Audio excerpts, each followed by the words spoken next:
Good morning all of you. तो दोस्तों, आज मैं डिस्कस करने जा रही हूँ पाल वंश के बारे में। आज हम जानते हैं कि पाल वंश के सबसे शक्तिशाली राजा कौन हुए और कितना राजा शासन किए पाल वंश के टाइम पीरियड में, और कहाँ कहाँ पे शासन हुआ, इसके बारे में हम आज डिस्कस करते हैं। और इम्पॉर्टेंट एमसीक्यू के बारे में भी डिस्कस करेंगे दोस्तों, जो कि पहले एग्ज़ाम में पूछा हुआ है। तो पाल वंश प्राचीन भारत के पूर्वी क्षेत्र बंगाल, बिहार और असम के कुछ भाग में कहाँ पे हुआ है, तो बंगाल में, बिहार और असम के कुछ भाग में हुआ था। 8वीं से 12वीं शताब्दी तक शासन करने वाला ये कब से कब तक शासन किया दोस्तों, तो 8वीं से 12वीं। और ये एक शक्तिशाली वंश था। इसका उत्पत्ति जो हुआ दोस्तों, पाल वंश का स्थापना कैसे हुआ था, तो पाल वंश की स्थापना गोपाल ने कब किया था, तो 750 ईस्वी में की थी। पाल का क्या अर्थ है दोस्तों, पाल का अर्थ होता है रक्षक। इस वंश के सभी शासकों के नाम के अंत में क्या जोड़ा गया है, पाल शब्द को जोड़ा गया है। पाल का मतलब क्या हुआ, रक्षक। और पाल वंश की स्थापना कौन किए, तो 750 ईस्वी में गोपाल पाल ने किए थे। प्रमुख शासक हुए दोस्तों जो स्थापना किए, वो हुए गोपाल, जो कि 750 से 770 ईस्वी के बीच टाइम पीरियड में तक रहे। और ये क्या थे, पाल साम्राज्य का संस्थापक हुए। प्रजाजन के चुनाव के द्वारा इसे राजा चुना गया। और राजधानी ये कहाँ से कहाँ की है दोस्तों, तो मालदा, मुंगेर, पाटलिपुत्र क्षेत्र में अपनी राजधानी बनाए। इसके नेक्स्ट में आए धर्मपाल, जो कि जिसका टाइम पीरियड कब से कब तक है, तो 770 से 810 ईस्वी के बीच में। पाल साम्राज्य का सबसे शक्तिशाली शासक बना। तो दोस्तों, पाल वंश का जो सबसे शक्तिशाली शासक कौन बना, धर्मपाल। और इसका टाइम पीरियड था 770 से 810 के बीच में।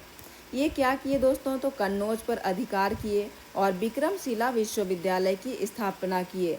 तो विक्रमशिला विश्वविद्यालय की स्थापना कौन किए थे, धर्मपाल। तिब्बत और नेपाल से इनका अच्छा संबंध था। नेक्स्ट आते हैं दोस्तों देवपाल, जिनका टाइम पीरियड था 810 से 850 ईस्वी के बीच में। पाल साम्राज्य का विस्तार उत्तर भारत से लेकर असम और ओडिशा तक हुआ। पाल साम्राज्य का विस्तार कहाँ से कहाँ तक हुआ, उत्तर भारत से लेकर असम और ओडिशा तक हुआ। किसके टाइम पीरियड में, देवपाल के टाइम पीरियड में। पाल साम्राज्य का स्वर्ण काल किसके टाइम पीरियड को कहा जाता है दोस्तों, पाल साम्राज्य का स्वर्ण काल, तो देवपाल के टाइम पीरियड को। इसके नेक्स्ट में आते हैं महिपाल, और महिपाल का टाइम पीरियड है 988 से 1038 ईस्वी। और ये क्या किए थे, पाल साम्राज्य का पुनरुत्थान किया और बिहार और बंगाल में पुनः शक्ति स्थापित किए। नेक्स्ट आता है रामपाल, जिनका टाइम पीरियड हुआ 1077 से 1130 ईस्वी के बीच में। और ये अंतिम महान शासक हुए दोस्तों, और ये कर्नाटक, उड़ीसा व कामरूप पर विजय पाए। तो ये बस देखिए हम लोग दोस्तों प्रमुख शासक जो इनका मतलब पाल वंश में इम्पोर्टेंट रोल रहा था। तो इसको हम चार्ट के अकॉर्डिंग पूरे पाल वंश में कितने शासक हुए उसको समझते हैं। तो दोस्तों, पाल वंश में सबसे पहले आए गोपाल, जिनका टाइम पीरियड हुआ 750 से 770। धर्मपाल आए 770 से 810 ईस्वी के बीच में। फिर आए देवपाल, जिनका 810 से 850। फिर ये दो पार्ट्स में डिवाइड हो गया दोस्तों। एक तो आए सूरपाल, एक इनका मतलब सूरपाल हुए और विग्रहपाल।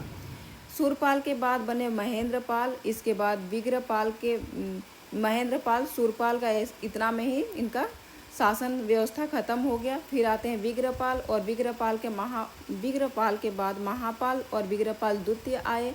फिर नारायणपाल आए, फिर राज्यपाल, गोपाल द्वितीय, विग्रहपाल तृतीय, महिपाल, न्यायपाल, जिसको सूरपाल भी बोलते हैं, विज्ञानपाल, महिपाल, सूरपाल, रामपाल, और सबसे लास्ट हुए दोस्तों मदन पाल, जो पाल वंश के अंतिम शासक हुए। पाल वंश के अंतिम शासक कौन हुए, तो मदन पाल हुए। नेक्स्ट देखते हैं दोस्तों, इसमें धर्म और संस्कृति क्या क्या था। तो पाल शासक बौद्ध धर्म, महायान एवं वज्रयान शाखा के समर्थक थे। पाल वंश क्या चीज़ के समर्थक थे दोस्तों, तो बौद्ध धर्म, महायान और वज्रयान शाखा के। नालंदा व विक्रमशिला विश्वविद्यालयों का संरक्षण किया गया पाल वंश के टाइम पीरियड में। पालकालीन मूर्तिकला, ताम्रपट और पांडुलिपियाँ प्रसिद्ध हैं।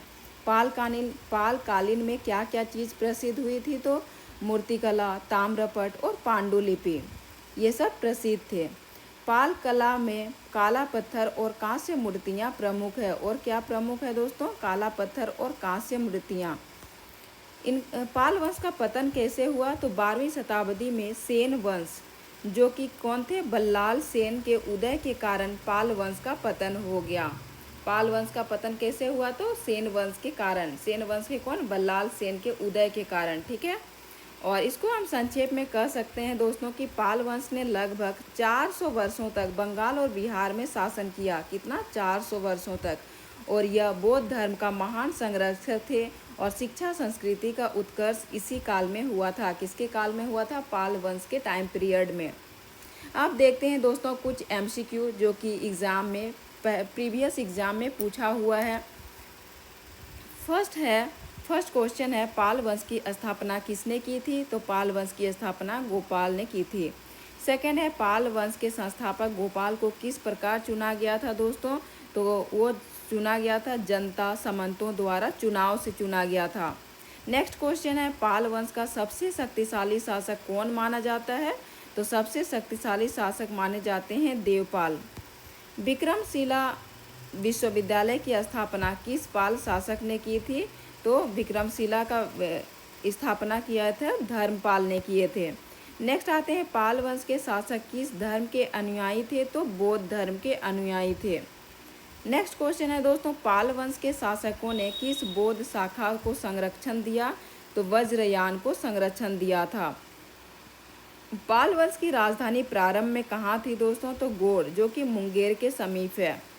नेक्स्ट क्वेश्चन है, पाल वंश का अंतिम शासक कौन था? तो पाल वंश का अंतिम शासक मदन पाल थे।